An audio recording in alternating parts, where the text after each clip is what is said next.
جد العريس الوالد عبد الله الغامدي، كلمة تقولها في هذه المناسبة لحفيدك أحمد.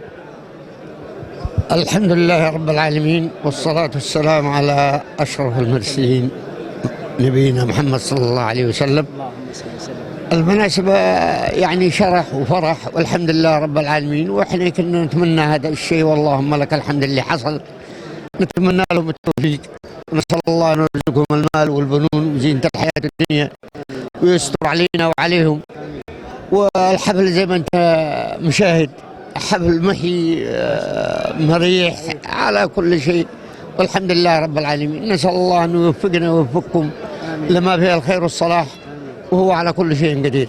بيش تنصحوا اليوم؟ بيش تنصحوا؟ انصحوا بتقوى الله الذي لا إله إلا هو. أسأل الله أنه يرزقه المال والبنون وزينة الحياة الدنيا، وهذه هي اللي احنا ننصح انفسنا وننصحه ان شاء الله، وجميع المسلمين عامة.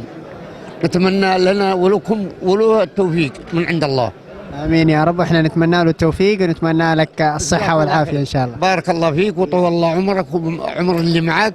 نسأل الله ان يكتب جهودكم على خير وعلى نعمة وخير ان شاء الله، وانت طيب. امين. الله يجزاك خير. شكرا جزيلا يا والد. يعطيك العافية.